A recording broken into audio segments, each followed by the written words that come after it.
Welcome to the Sailor Moon Fan Club podcast. This is the 100th episode. I am super excited to be here. Excited, humbled, honored. If you don't know, I am Victoria L. Johnson, host of the Sailor Moon Fan Club podcast, where I interview incredible Sailor Moon fans every week.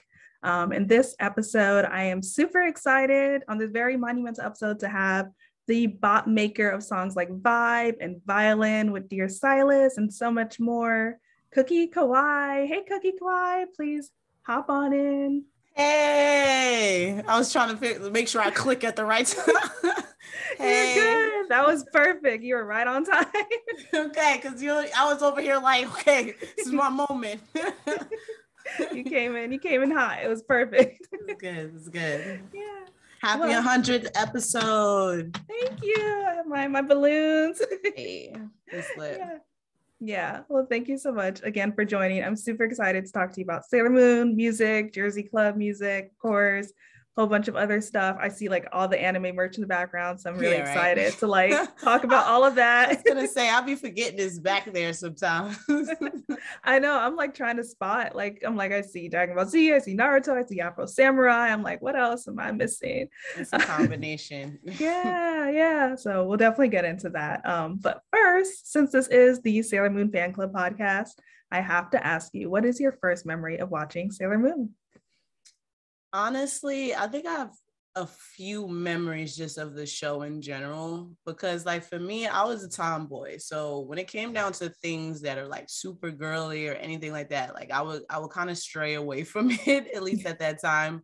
But Sailor Moon for me was like just one of those things where that's like, it was like I won't call it even a secret love, but that was like where I was like, okay, I'm gonna embrace this. It also like, let me know that I was definitely into women, because I mean, how could you not be a super fan of Sailor Moon? The whole everything about it was just like super dope. One of my favorite Sailor Moon characters was definitely Sailor Mercury.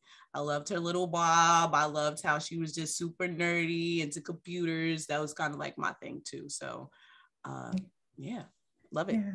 Love it. Oh, I love that too. I love you're like, yeah, I feel like so many people find like their identities through Sailor Moon, or just like, you feel like you got a little crush on Sailor Uranus and you're like, That's what I'm saying. It was definitely just crushing and still trying to figure out like, is this allowed?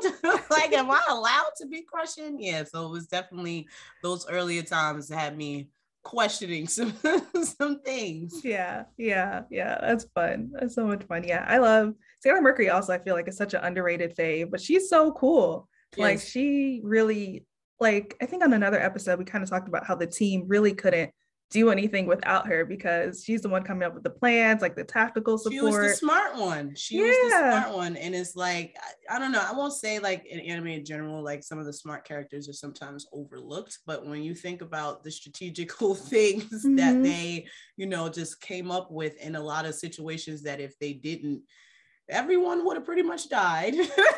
Basically. Yeah. So you gotta love somebody that's smart. You gotta love it.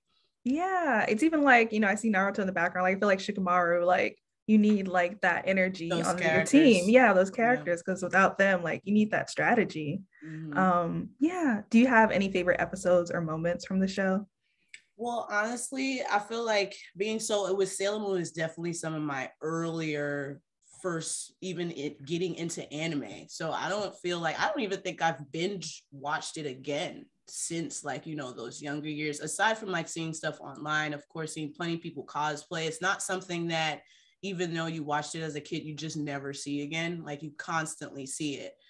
So I don't know. I don't think I have like a specific favorite episode. I would say any time around, well, even though Tuxedo Mask was coming around a lot, you know what I'm saying? But I feel like his first introduction when he popped up, because, you're usually focusing around the girls. And then when he comes in, you're like, what? Okay, exactly. So I feel like I had to highlight a moment where I was really just excited watching the series outside. I feel like around that time, I don't know if you know specifically the episode ratio when he first popped up, but definitely that. Yeah. I mean, he pops up like early on for sure, like but like, you know, increasingly so. I think like the first episode he like pops in for like 2 seconds, and then like the next episode is like a little bit more. But I did rewatch it last year, and it's really cool how they do it. Like the show holds up, but even though I know who he is, like the way he pops up is so like, who is this mysterious character? Like what? Like it's an impactful kind of, because you know you have moments where you are introduced to a character, and some of them could be mid, like they're not like some wow moment, who is this? But his moment was very like, oh, it's like, oh, it's like we got a new character now. Okay, like it was very that. Like, so I definitely remember, because anime was just something that I was into. Like I probably watched it more than just regular cartoons. So at that time, it was just, you know, you had more time to be sitting in front of your television and just watching, you know, episode upon episode, trying to catch it. Like, I don't know, sometimes it amazes me that we really sat there and watched a whole plethora of series on television, just sitting there. Like, we really caught that and made sure we was watching. So, man, it's dope. It's dope to see the progression.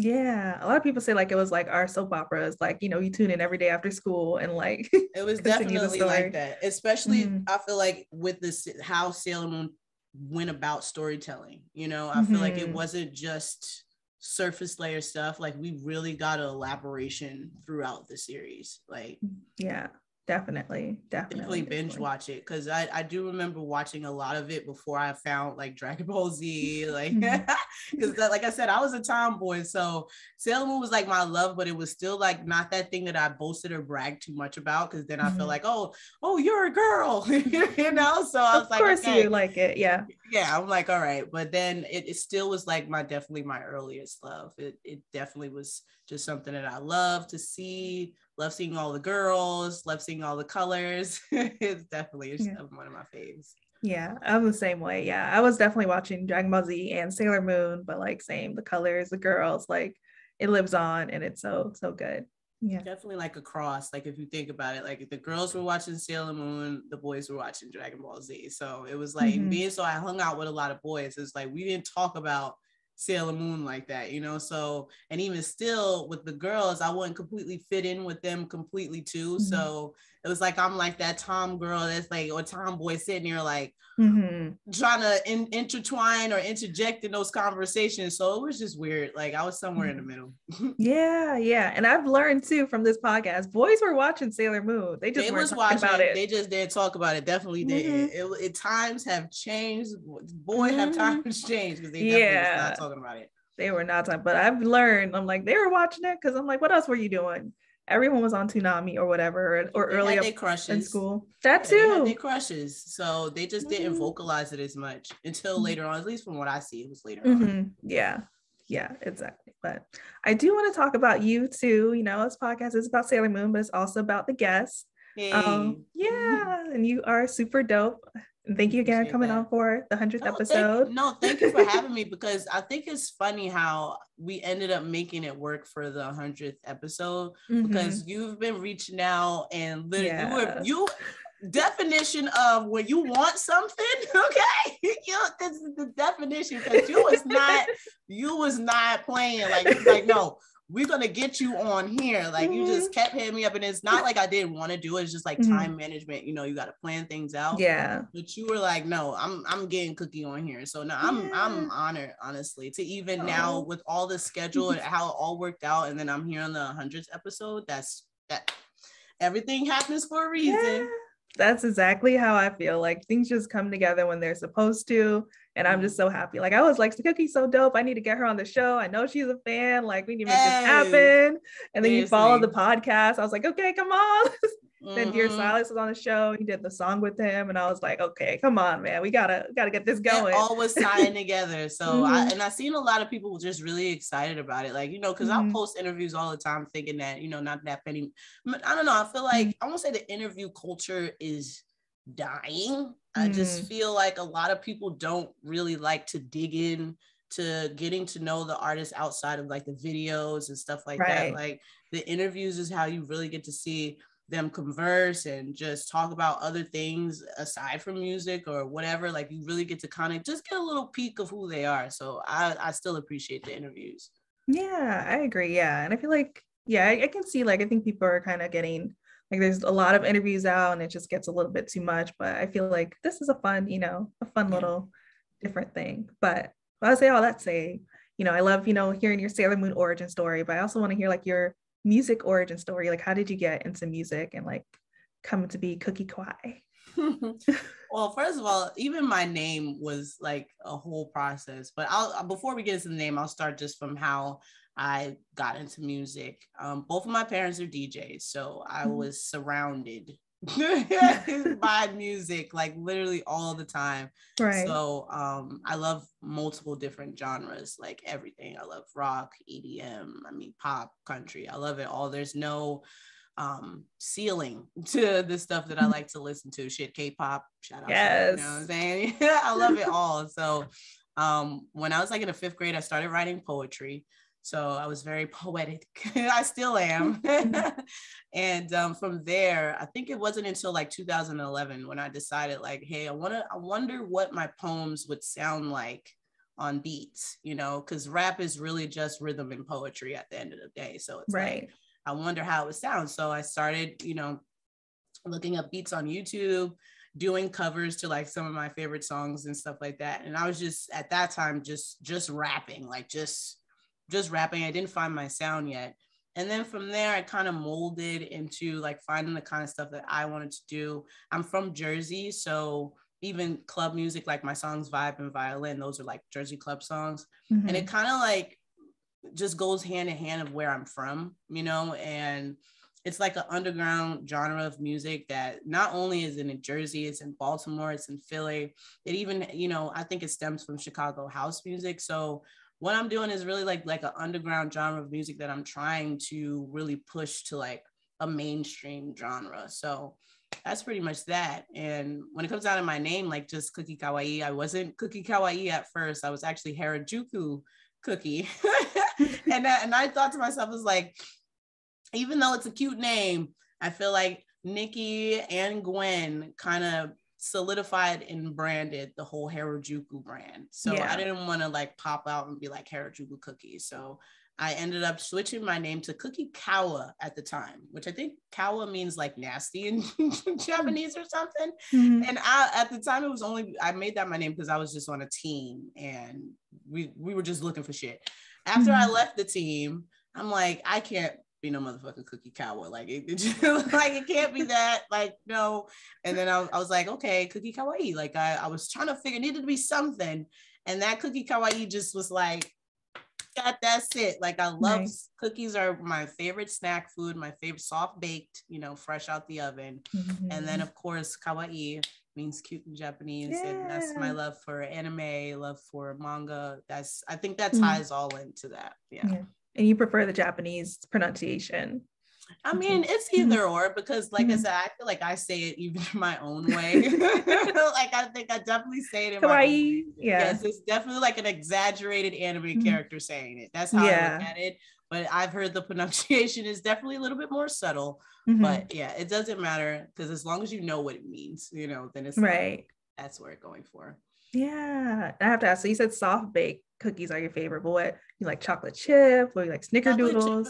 Chocolate chip is the pretty standard for me. Not saying I don't like other cookies, but chocolate chip cookies are like, you can't lose with a soft baked chocolate chip cookie. It's you can't lose with that. You really can't.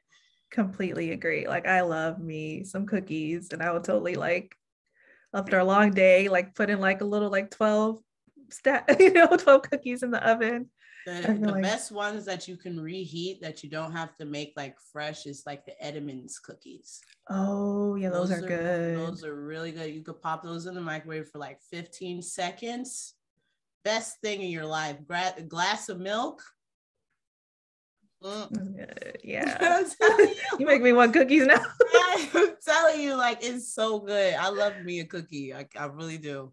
Yeah. Oh my God. Okay, what's your favorite cookie like that you don't like fresh? Like, no, like those are the best of you to reheat. Oh, sugar cookies you can have without being soft baked. Oatmeal, I feel like I know a lot of people just have this love-hate relationship with oatmeal, but if you have a really good oatmeal cookie, like the ones that have like those sugary, like little, I don't know if it's like frosting or something, they come around like when it's Christmas time.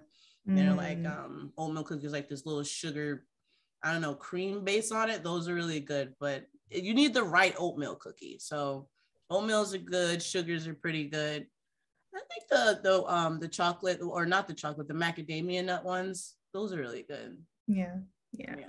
I can talk about cookies all day too, because I really love sweets and I love cookies. I was gonna say, because anytime I see a place that has a variety of different cookies, like I'm like in the window, like just looking, seeing if I can see a cookie that I've never saw before. Because I've seen a lot of different things, like s'mores cookies, like double chocolate brownie cookies. McDonald's actually used to have an extensive variety of cookies. They stopped doing it. I don't know why. Now it's just straight chocolate chip. They like, we ain't giving y'all no more variety. It's too much money. Yeah, for real. Yeah. They stopped. Yeah. Oh my God, those are so good. Have you tried the Levain cookies in New York? Levain? They're like really big cookies. I may have, because I think somebody either brought me, like, brought me one or something like that. Not like actually being there. Like, how somebody say, hey, I got you a cookie, and they bring it back. I remember somebody giving me like this huge cookie, and I think they were out in the city. I don't know if it was from that place though, but if it was pretty good. Yeah, I like them too. They have like these really big like walnut chocolate chip cookies. But yeah, if that was it, but if you haven't tried it, you should definitely try it, because those are some good cookies. Yeah. But yeah, but back to music a little bit. Go ahead, switch it up however you need to switch it up. We going all around. Yeah. I do want to know, because Dear Solace was on the show, so I'm curious how Violin came about, because that song's such a bop. It's so fun, and I love both of you as artists. I was like so excited to see y'all come together. Shout out to Silas, man. He's super talented and super dope. Definitely. Yeah. So basically, well, I was a fan. Like, and I mean, when his song "Skirt Skirt" was going viral everywhere, like there was a Dexter's Laboratory meme of it. That's how I've discovered his music. And I have that video, at least that clip, saved in my phone. It's been saved for like years, because I post it randomly as like a meme or just randomly. So I followed him on socials and stuff, like he was on TikTok and stuff like that. And when my song Vibe went viral, he made a video, of course, like he always does, one of his dope freestyle videos. And once I seen him, I'm like, no, we definitely got to collab on something. So when I was working on my album, I sent him Violin, and it was just up from there. Like he definitely sent it back quickly. And of course now, Violin actually ended up on the Billboard charts, which is crazy. Congrats. That's like crazy. So that's like my first little virginal entry on Billboard. Shout out to DJ 4B for the production on the beat. And again, shout out to Silas for that feature, because, he just adds that right amount of on the track. So he really does. Yeah. Every time he remixes a song, I'm like, yes. He's super talented. You can't beat that. He's super talented. Yeah. And his remix of Vibe was a Sailor Moon, like inspired a little bit. I just love how he adds like his animation style as far as what he does with the videos and stuff like that into the freestyles. Like, I think that's super dope. Yeah. I completely agree. And what about you? Like, what music you've been working on? What can you talk about? What some projects maybe upcoming? I mean, yeah, my debut album just, dropped about 6 months ago. So I mean, it's still going. It's still doing great. It's like I said, Violin is not even a single. Violin wasn't even a single on the album. So it's like it's definitely going. But now that it has been out for 6 months, I'm definitely working on new singles. My next project that I'm going to be doing is Club Soda Volume 3, which is basically like the continuation of my Club Soda volumes. I have Club Soda Volume 1 and Volume 2. So now it's like, okay, we're on the Volume 3 now, and it's still going to be a collective of club songs, but now it's only just going to keep getting elevated, whether it's the features or the production. Yeah, for sure. Club Soda Volume 3 is like the next thing that I'm focused on, but I'm still going to be dropping some singles. I actually have a single that's on the way now. I'm trying to figure out the dates for it, but I did drop the sound that it's on like TikTok and it's on Instagram. So people are making vids to it and stuff like that. It's called Is You Mad? So that's going to be dropping soon too. It's produced by the legendary Lakim. So I'm just excited to, start putting out new stuff. I think people are waiting for it for sure. Yeah, definitely. And I mean, I'm still bopping to the debut Everybody's album still, too. yeah, I was gonna say everybody's still bumping to Yeah. the old stuff. Like it's not even like it's old yet, but as Definitely an artist, not. you definitely want to still, I won't even say keep fresh and current, because look at Hmm. Rihanna. I mean, congrats to Right. her, but you don't have to Hmm. drop anything if you have something that people are still, listening to now. Right. Yeah. I mean, so it's like at your own pace. I feel like everyone's so like, what's next? What's next? What's next? But it's like, before we could really stew on things and like listen to it and asking what's next. And like there are people who never drop albums for like 3 years, 10 years, like Sade. It's been like 10 Yeah, years, but it's like, her music is still good and you can still go listen to it. And it's like just as, when you first listen to it and still exactly. bumping it. Yeah, you don't have to rush. Even I Mhm. had to learn that though. Like when I had first started, before I even went viral, I'd just say I would release a song maybe like every month. Well, I dropped them on SoundCloud at the time, so it was like Mhm. every time a song gets more than 10K plays, it's like I'm gonna drop the next song. So that was kind of like my formula, how I went about things. And I can't say that it didn't work. I mean, it's like you're constantly releasing, but you want to have people just digest the music a bit. Like, it's like how the whole world didn't hear that last single you just put out, it's not, no way. Like, even if you had 10,000 plays, that's not the whole world. That's probably not even half your state or your city for that matter. So it's like you should definitely want people to marinate on music a lot more. It's like even with Vibe, I dropped it in 2019, and it had its moment. Like, I mean, locally, for where I was, a lot of people around me locally, they were loving it. It was getting played, but it didn't go viral on TikTok, at least until 2020. And I Mhm. didn't even have an account or anything. Like, it went viral on its own. I didn't do anything to, promote that. It's, at least Yeah. until I found out. Like, but yeah, sometimes you just need time. Songs need time to marinate in the pot. And all it takes is that right person to make a video, and then you're set. Right. Yeah. And like in due time. And like, like you said earlier, like things happen in their own time. And Right. just, when it strikes, it strikes. Mm-hmm. Um, I also really love how hard you go for Jersey club music. And like I know you're That's from still, Jersey. yeah. Yeah. I Mm-hmm. wonder like what inspires you, I guess, to like go so hard for it. Cause I just like I think it's really cool. I would say, like I said earlier, it's an Mhm. underground genre of music that is probably like almost 20 years old now. Like, Mhm. it's been like I grew up with it. I remember the first time I heard it. Well, it was a Baltimore club track at the time. But I remember the first time I heard it, and I think I was at my cousin's house, and we were at a party, and everybody was dancing to the percolator.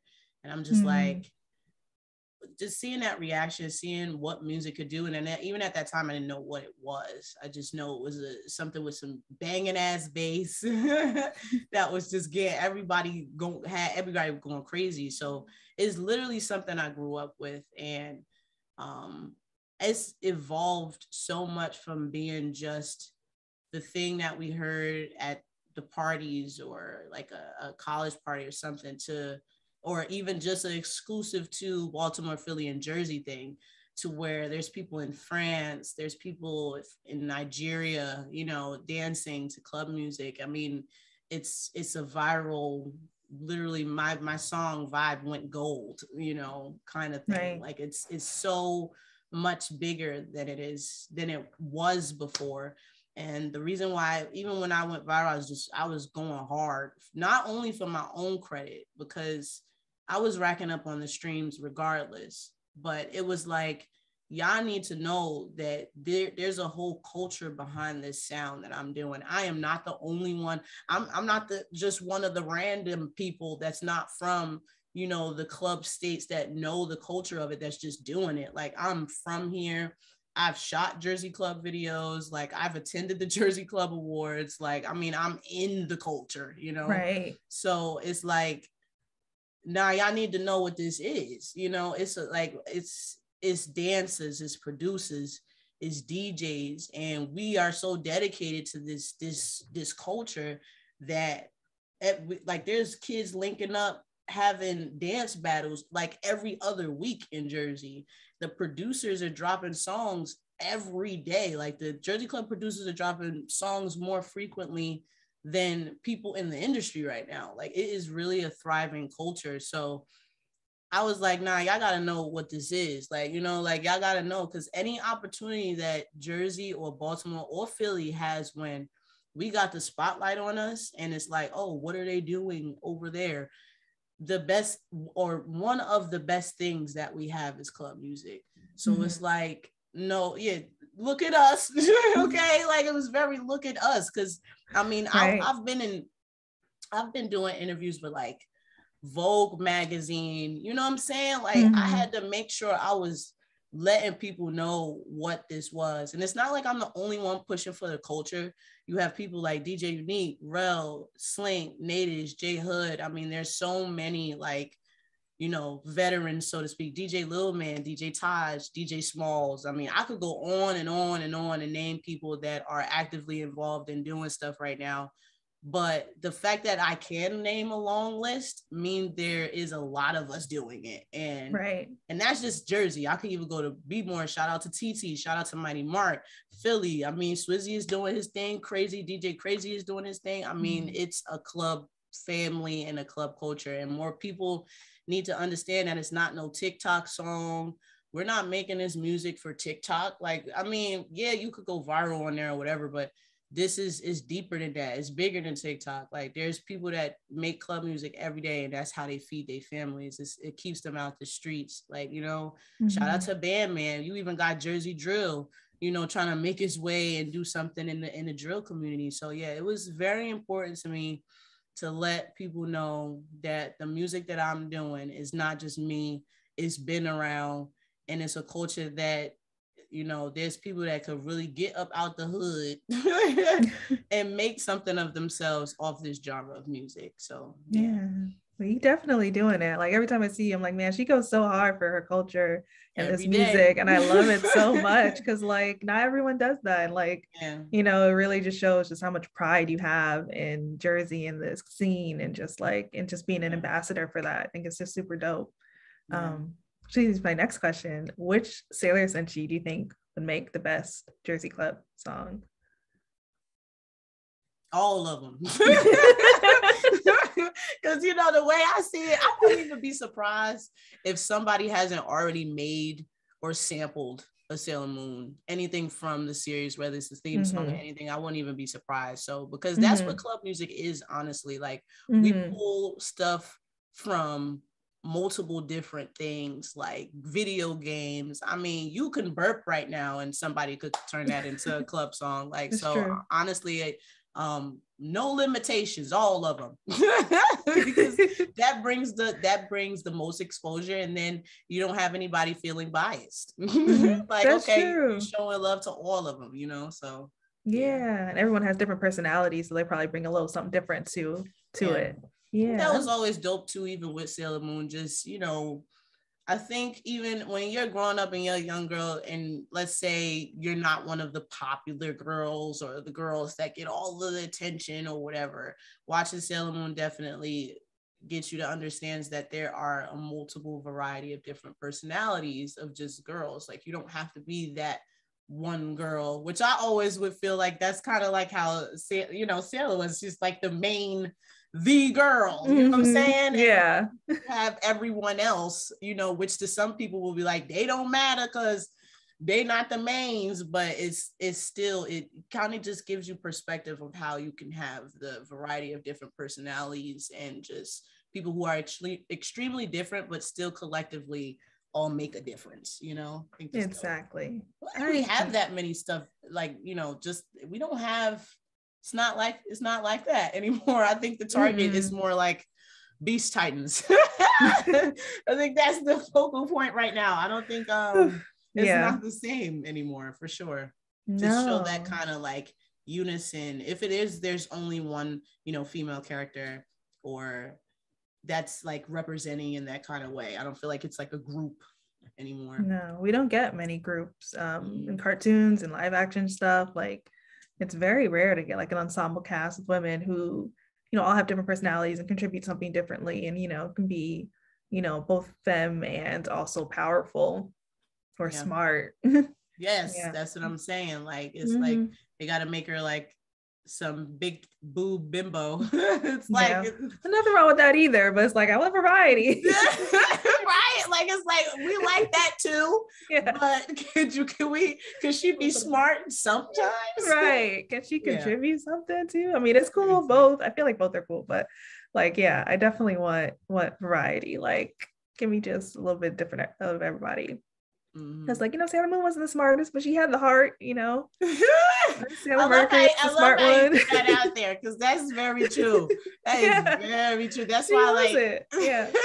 That's what I'm saying. That's why I love me some Mercury, because listen, I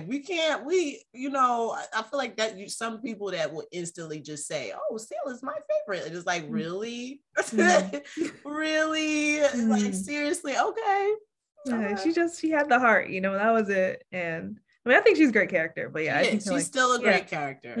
Yeah. But once you want more, and when you start getting older, though, I feel like with watching any of, your older fave animes, you want more of the women to be a little bit more independent and a little bit more strong. That's why I love like Michiko and Hachin. That's like another one of my faves. So great. You love to see women just going crazy and not caring, guns a-blazing. Love to see that. Yeah, Michiko is a badass. I love her so much.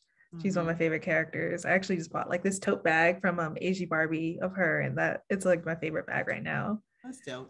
Yeah, you mentioned Michiko Hachkin. Actually, I'm curious, what other anime do you like? I know I see a bunch of stuff, but I'm curious. Right, I'm guessing some of the stuff you could probably already guess. But, I would say, honestly, Inuyasha. That's one of my favorite anime of all time is Yu Yu Hakusho, though. Like, that's like favorite all time anime. Like, I've binged that recently, probably like at least like twice. Like, it's one of my favorite. It never gets old. Attack on Titan, One Punch Man. I mean, I could go on. Like, it's what's some of the others? What shirt do you have on? I can't tell.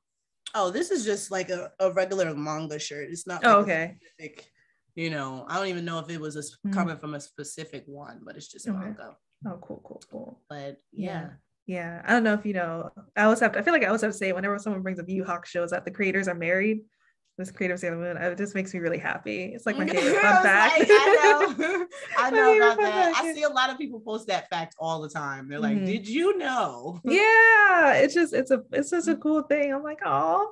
And I think the creator of Yu did Hunter x Hunter. I believe he did. Yes, it's both really great shows. Really great shows. And there's like rumor that she's helping him now, like with the manga, like finishing it because his health is like declining. Yeah, so. It's just, I'm like, that's such a cool power couple. I call them like the Beyonce and Jay-Z of anime. That's actually pretty factual. Right? That's like pretty much spot on. Yeah, I feel like that, yeah. You also have a lot of anime merch. Do you have a favorite piece of anime merch that you own? Now that what I have to think about. Because I have some favorites. Like I love my Naruto beanies, like because I have a few of them. That's cute. But honestly, because I have this no face on my keys from Spirited Away. Anything Spirited Away, honestly, I grab that instantly. Like I feel like usually any of the other animes, like because I can never find any Yu Yu merch for some strange reason. It's rare. Yeah, I can never find that. But other than that, I'll snag any, anime merch that I see, but specifically if I see anything Chihiro, No Face, anything like that, I'm snagging it, buying it. Yeah. Right. I have like even just all around, like you even see like all around, I have it's placed everywhere randomly because I have different loves for, of course, different things. But Spirited Away all time. I see anything Spirited Away, I'm grabbing it. Yeah, that's my favorite Ghibli movie too, so I totally get that. It's so good. It's so good. It's a classic. I might watch it tonight. It's really good. It is. I could watch it anytime. I think that was one of the first anime movies I watched. Also, like, or maybe one of like first anime things I watched after like that original Toonami block. Well, I was like, oh, what's this? I think I was scrolling on either Showtime, HBO. It like used to come on like really late too. It was like a late runner, and it just was like, what is this? I instantly fell in love with Spirited Away the first time I seen it. It's beautifully done. it really does take you as a viewer to like, you really feel like you're actually being carried to, you're being spirited away too, without necessarily being in the world. It's like you're like the fly on the wall, constantly watching her go through all these different things throughout the movie. It's a beautiful film, honestly. Yeah, it really is. Yeah, I love, Spirited Away, House Moving Castle. Like, they're so good. They're so good. They make me really happy. Yeah. And that's a good list. Yeah. Attack on Titan, definitely like obsessed with that right now. I feel you on that. I need to see the new season. I've been busy Okay. doing other things, but I need to, like, I'm trying to stay away from spoilers. Oh, good like, luck. Good luck. That's what I'm saying. I'm trying to stay away from it. That's why I don't even bring it up. I don't like, even when my friends start talking about it, like my friend Squirt, we always be bringing it up because he read the manga, so he knows what's going to happen. So he's like, he be bringing stuff up. I'm like, I know. I'll be trying to get out the chat. Like, ooh, let me stop looking at the chat because I don't even want to see anything. I definitely want to get into. It was definitely one of those animes that the first moment you seen it on screen, I remember I was stuck. I was like, what is this? Yeah. Yeah, it definitely captured me. And yeah, I've been trying to keep up with it. I haven't watched yesterday's episode yet, but I'm definitely going to catch up on that. And I won't ruin it for you because I'm not that kind of person, but yeah, it's been good. Well, bless you, because some people they do not care. Just rude. Twitter folk. I'm curious if you have any advice for anyone who would want to get into the music industry or like, create projects or stream. Actually, we didn't even talk about your streaming. Where are you streaming right now? I'm on Twitch. Yeah. It's like it's the bee's knees. I've honestly only been streaming like not today, but overall for only like a year and some change. Like I'm still pretty virginal to Twitch. Same. But for the most part, I love it here. It's really a safe space kind of thing because you can have moderators, so any type of just spam or trolls or anything, they could get right up out of there, get banned. I love that control of it. And I think during the pandemic, a lot of people got more familiar with Twitch and just being on here to the point that it's not just gaming. It's, people doing everything. And I love that about it. Like, and I wish once I was on here, I was like, damn, I should have listened to my friends that were telling me earlier on, like, hey, you should check out Twitch, you should get on there. Cause I've been a gamer since the Super Nintendo days. Like, like I've been gaming since been gaming. So for me, it's like, wow, I could have been sitting at home just on stream and playing all the games that I was, playing back then. And I probably would have been just like a lot of these top streamers, because at the time that I was playing, the amount of games and time that I was putting into just sitting there and gaming, oh yeah, like it's like I definitely should have been on here already. So now for me, it's like, like a catch-up thing. But it's dope. I just really love the community. Everybody that I've met or interacted with on Twitch so far has been nothing but sweet, super welcoming. So I love the community. Yeah. I feel like it's such a like inclusive, like cool community too. Every time I'm on here, I'm like, everyone seems like they're just having a good time, and I really enjoy it like that. Yeah, but I mean, it's not too late. I feel like you already are like getting up there in followers, and like, who knows, you may not have enjoyed it, while you're playing before and streaming. So no, it's actually pretty cool. Like once, the only thing that it was just that I feel like is a constant battle is figuring out, are people entertained by whatever it is that you may be doing? Because I think that has something to do with your growth. You do want to consistently provide a variety of different content, try new games, different things like that. But then there's also where you have that confliction where you're like, well, shouldn't people still appreciate me? Like if I only wanted to stream solitary for what? Yeah, for the rest of my life. Every time we get on stream, I'm just on here and that's what I'm playing. It's like your community, they start to know that's what you're giving. And then even if it's not just about the gameplay, then it's more so of the conversation, or just some people just want to look at you, It's very that. There's a Black woman on Twitch. She's like, I just love puzzles, and she just does puzzles. Like this older Black woman. I think I know who you're talking about. I think I followed her recently, and she was just chatting and had like the puzzles done. I was like, that's gonna be me when I'm older. Same. Be on here playing puzzles because it was dope. I actually just bought a puzzle, I think Ooh, seeing her kind of made me be like, let me not get a digital puzzle. Let me actually get a puzzle, you know, because I enjoy puzzles as a kid, still do. I've been itching to get a puzzle too after watching her, so I'm glad I'm not the only one. I also, but I forgot you mentioned Yu Hakusho. Have you heard of Namiware? Of course, that's Yeah. who got this jacket right Oh, here. I don't know why I thought it was like a blanket or something. Oh, or Listen, like a let me wrap. tell you, everybody compliments my chair and they're like, oh, we love your chair. And I'm like, Right. it's just my jacket wrapped Just throw it around the over. chair. Mm-hmm. Genius. Okay, Genius. it's this jacket. And I told them, I'm like, yo, you guys need to make seat covers because everybody is like, yo, where'd you get the chair? Where'd you get the seat cover? Like, when I say literally everyone that sees it is like, where'd you get it? I'm like, yeah, y'all need to. I told them. Yeah, I love them. We actually have a collection out with them now, which I'm really excited about, with some Sailor Moon Moonies. And I was mentioning it because he has the Yu Hakusho jackets. I don't know if you've ever seen them. Those are pretty dope, with like Spirit Detective Agency on the back. And we did a Hiei and Sailor Mars collab jacket and some Moonies Club jackets. So it's some cool stuff out there if you want to get some Sailor Moon stuff or Yu Hakusho stuff. I feel like he has some really cool stuff in general. Yeah, definitely sent me like tons of like the jackets and the sweatsuits. Like, shout out to Namiware, they got some of the best stuff. Definitely my favorite. They're so good. They're like everything's just quality and everything else. But I was asking before, what advice would you give to someone who wants to like get into music? Well, I can honestly say that there's always that cliche, phrase that most artists say, like, oh, be yourself, stick to what you love. And that's true. I only say it's cliche because everyone does say it. And even before I even got into at least the industry part of music, I used to think that it's just a thing, everybody says to make it sound good, motivational speaker vibes kind of thing. But the realistics of it, that's just very true. You don't want to start making music necessarily trying to be like someone else. Of course, you could be inspired. You can hear some stuff and want to do something similar to that, but you got to keep in mind that whatever you do, you want to put a piece of yourself in it.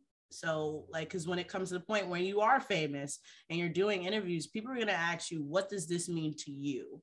And if you're not doing it from your heart and from what you want, your sound, or like I said, you can be inspired, but if you're not putting yourself into it and it's not something that you really enjoy, or just like even a real passion, you're only doing it for what you're doing it for, it's not gonna read the same when you see somebody that's really passionate about their craft.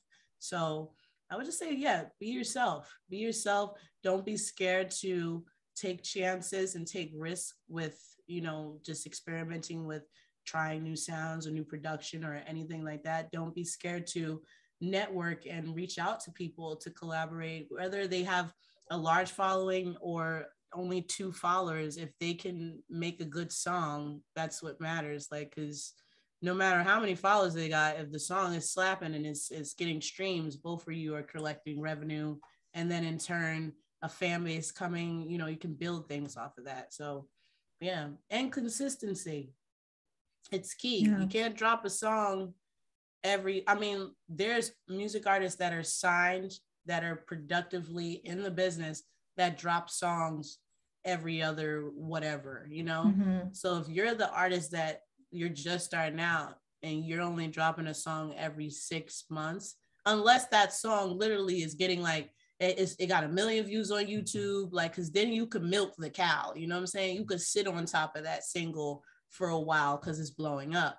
But if not, you got to be consistent and put out content and keep people constantly checking to see what you're doing, you know what I'm saying? So, and that sounds like a lot of stuff, but when you really know, that's what I said, like, when you really know, like, this is something that you want to do, if you want to be a music artist, hey, if you want to be a hairdresser, any of those things, there's always going to be a long list of things you have to do, but you have to be consistent and really stay focused on it. Like, you're not going to get anything in life half-assing, not really putting your full effort. So that's just what it is. I think some people think, even with my case, you go viral and now you're famous or something.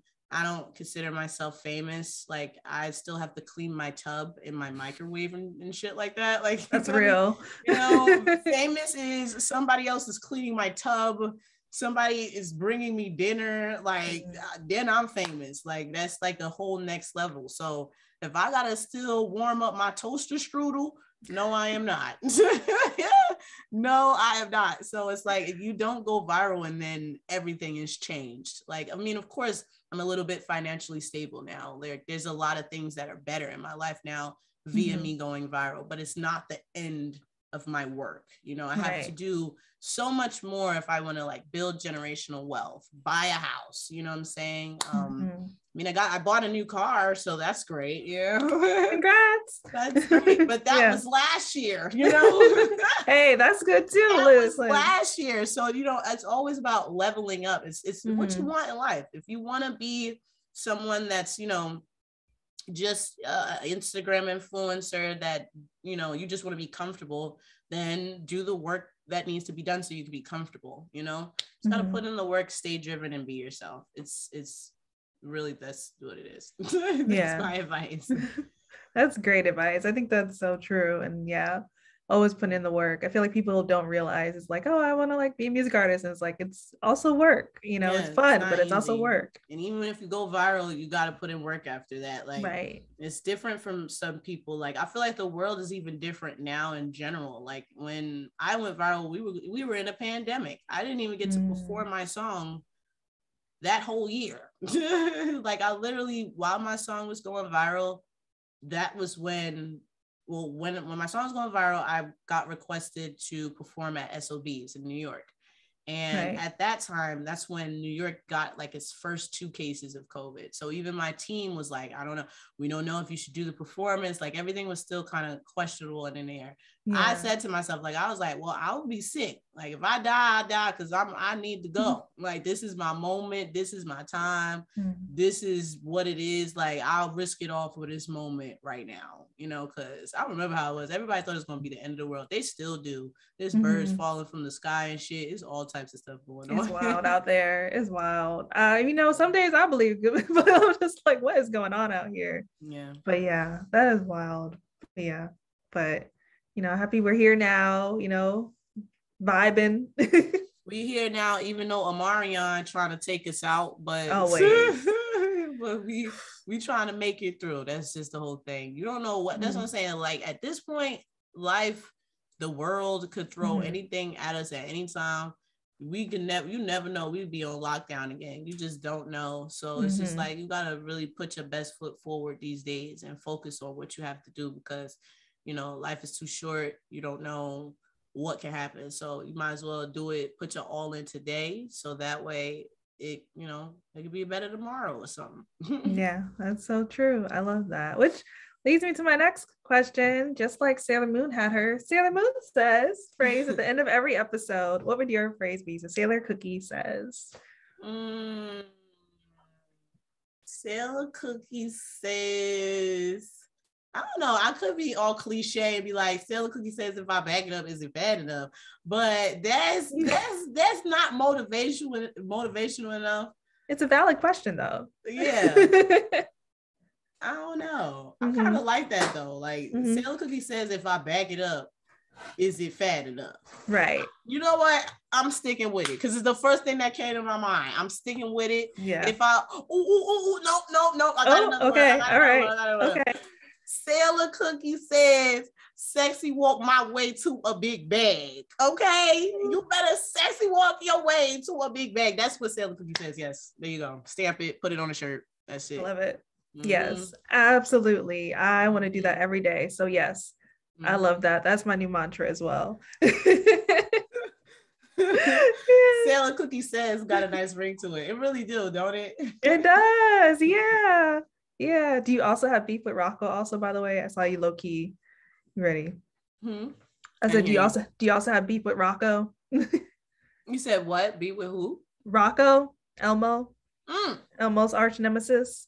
Could we please not bring up anything Elmo? If it ain't the Cookie Monster, then it ain't nothing. It's gotta be Cookie. It's gotta be Cookie Monsters, because that's what I call my fans, Cookie Monsters. Right. Yeah, that makes Even sense. though Elmo had an arch nemesis in the first place. Yeah, me neither. That's been fun. But anyway, I'm definitely about to go walk myself to some bag today. Yes, to But some kind of bag. It don't matter yes. what kind of bag.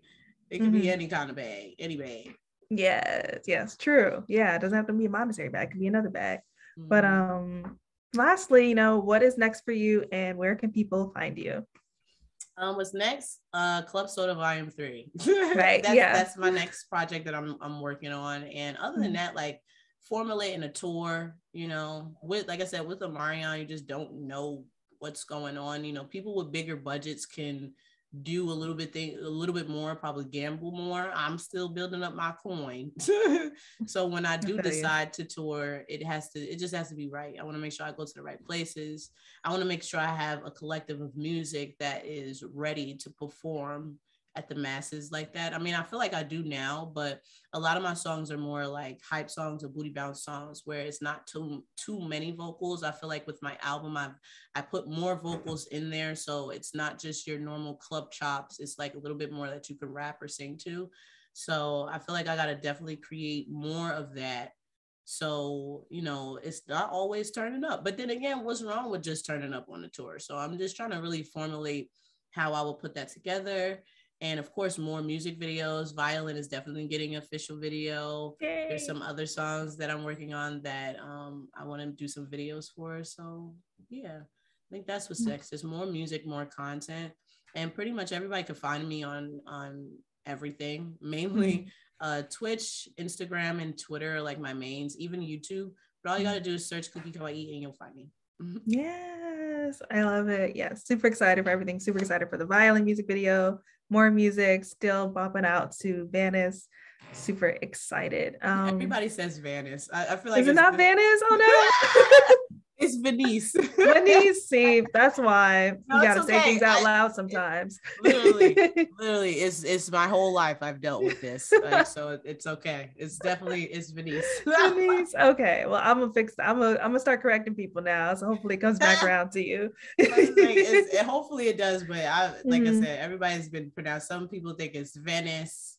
I've gotten Venice. Oh, that's weird. Yeah, I've gotten Venice. It's Venice. Got it, Venice. Got it. All right.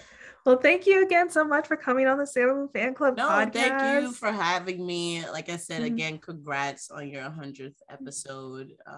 That's super dope that you've been even this consistent in doing it. But hey, that means you're passionate about it, and that's why you put the effort and the work that you put in. And trust me, people see it, and it's gonna build up to being like this a huge thing, especially when you're following or you're part of a fandom of something that's so dope that I feel like that's what keeps anything going is the fandom, like the people that stay dedicated to that thing and make sure people know, like, don't forget about this was dope, go watch it. Yeah, so congrats to you and thank you again for having me. Yeah, thank you so much and congrats to you. I still look forward to everything, like I said. And once again, everyone, I'm Victoria L. Johnson, host of the Sailor Moon Fan Club podcast. You can find me at Miss Old School on Twitter and Instagram. You can find the podcast at Moonies Club on Twitter, Moonies_club on Instagram. Of course, we're on all podcast platforms. We're going to be doing some more Twitch this year. Yeah, thank you. I know you'll be seeing me. I'm on TikTok at Sailor Victoria. Make sure I follow you on everything. Yeah, yes, I'm gonna follow you too. And yeah, that's it. Thanks so much, guys, for 100 episodes. Thank you so much for having me. And again, congrats. Keep making more episodes. I'll definitely be tuned in. And again, I hope you enjoy the rest of your night. Thank you too. All right. Bye. Bye.